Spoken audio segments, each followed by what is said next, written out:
இறுதிச் யுத்தம் தொடர்பில் பீல்ட் மார்ஷல் சரத் பொன்சேகா வெளியிட்டு வரும் கருத்துக்கள் தற்போது பாரிய அரசியல் விவாதங்களை உருவாக்கியுள்ளன. வணக்கம். இன்றைய பார்வை நிகழ்ச்சியுடன் இணைந்திருக்கின்றீர்கள்.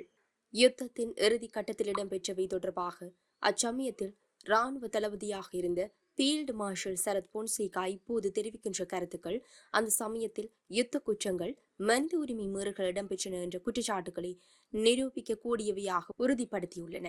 அப்போதைய ராணுவ தளபதிக்கும் அச்சமயத்தில் ஆட்சியாளர்களாக இருந்த ராஜபக்சர்களுக்கும் இடையேயான கருத்து முரண்பாடு, பிளவு இப்போது சில விடயங்களை வெளிக்கொண்டு வர வழி செய்திருக்கின்றது. யுத்தத்தில் சம்பந்தப்பட்ட போராளிகள் யுத்தத்தின் முடிவில் உயிரோடு வெளிப்பட அப்போதைய ஜனாதிபதி மஹிந்த ராஜபக்ச வாய்ப்பளிக்க முயன்றார் என்றும் அதனை ராணுவம் முறியடித்தது என்றும் சாரப்படை இப்போது பீல்டு மார்ஷல் சரத் பொன்சேகா கருத்து வெளியிடுகின்றார். இதுதான் விவகாரம். இதற்குள்ளும் யுத்த குற்றங்களும், மனித குலத்திற்கு எதிரான கொடூரங்களும், அடிப்படை மனித உரிமை மீறல்களும் பொதிந்திருக்கின்றன. இதனைத்தான் சர்வதேச நியமங்களுக்கு அமைவாக விசாரிக்க வேண்டும் என்று ஐநா மனித உரிமைகள் கவுன்சில் ஊடாக சர்வதேச சமூகம் வலியுறுத்தி நிற்கின்றது. இதன் அர்த்தம் இந்த குற்றச்சாட்டுகள் விடயத்தில் ராஜபக்சர்கள் குற்றம் இழைக்கவில்லை என்பதல்ல. யுத்தத்தின் முடிவில் அரசு படைகளிடம் போராளிகளின் உறவினர்களால் கையளிக்கப்பட்ட போராளிகளும் அவர்களின் தலைவர்களும் காணாமல் போனமையின் பின்னாலும் இராணுவத்தின் இந்த செயற்பாடே காரணமாக அமைந்திருக்க வேண்டும். சரத் பொன்சேகா இப்போது வெளியிட்ட கருத்து, யுத்த காலத்தில் இடம்பெற்ற விடயங்கள் தொடர்பில் சர்வதேச நியமங்களுக்கு அமைவான நியாயமான விசாரணை நடத்தப்பட வேண்டும் என்ற நிலைப்பாட்டை யுத்தத்தில் நேரடியாக சம்பந்தப்பட்ட தரப்பின் நேரடி கருத்து ஊடாக உறுதிப்படுத்தும் நிலையை ஏற்படுத்தி இருக்கின்றது என்பதை மறக்க முடியாது. இந்த நிலையில் முன்னாள் ஜனாதிபதி மஹிந்த ராஜபக்ச ஒரு கொலைகாரர் அல்ல என்று சரத் பொன்சேகா பகிரங்கமாக கூறியது ஒரு நேர்மறையான முன்னேற்றம் என்று ஸ்ரீலங்கா பொதுஜன பெரமுன தேசிய அமைப்பாளரும் நாடாளுமன்ற உறுப்பினருமான நாமல் ராஜபக்ச கூறினார். பொன்சேகாவின் சமீபத்திய அறிக்கை தொடர்பாக பத்திரிகையாளர்கள் எழுப்பிய கேள்விகளுக்கு பதிலளிக்கும் விதமாக நாமல் இந்த கருத்துக்களை தெரிவித்தார்.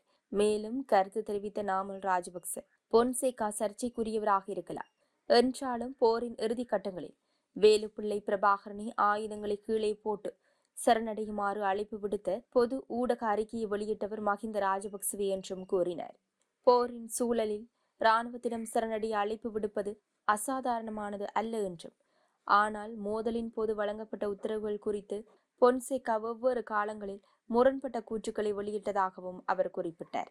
இராணுவ பிரச்சாரம் தமிழ் சமூகத்திற்கு எதிரானது அல்ல, தமிழீழ விடுதலை புலிகளுக்கு எதிரானது என்பதை நாமல் ராஜபக்ச எடுத்துரைத்தார்.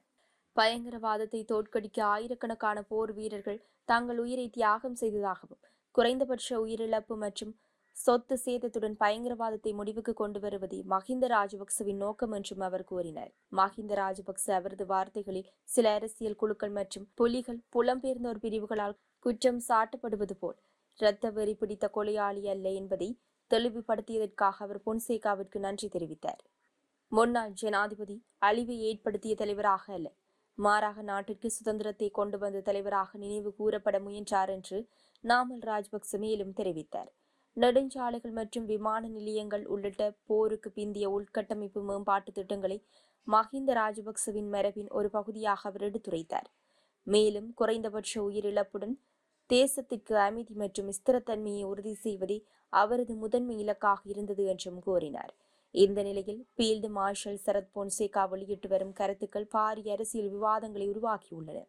நாட்டின் கடந்த கால வரலாற்றில் இதுவரை மறைக்கப்பட்டிருந்த அரசியல் நிலவரங்கள் இவை என குறிப்பிட்டு அவர் தொடர்ச்சியாக முன்வைத்து வரும் தகவல்கள் தென்னிலங்கை அரசியலில் பெரும் அதிர்வலைகளை ஏற்படுத்தியுள்ளன.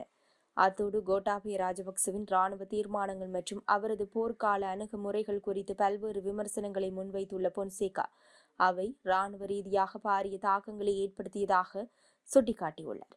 ராஜபக்ச குடும்பத்தினர் குறித்து மக்கள் மத்தியில் நிலவி வந்த நீண்டகால அரசியல் பிம்பங்களை உடைக்கும் நோக்கில் இத்தகைய தகவல்களை அவர் பகிர்ந்து வருவது பெரும் சர்ச்சையை கிளப்பியுள்ளது. தேர்தல் முடிவுகளின் பின்னரான தற்போதைய அரசியல் சூழலில் பொன்சேகாவின் இந்த தொடர் வெளிப்பாடுகள் நாட்டின் கடந்த கால அரசியல் நகர்வுகள் குறித்து புதியதொரு விவாதத்தை தோற்றுவித்துள்ளன.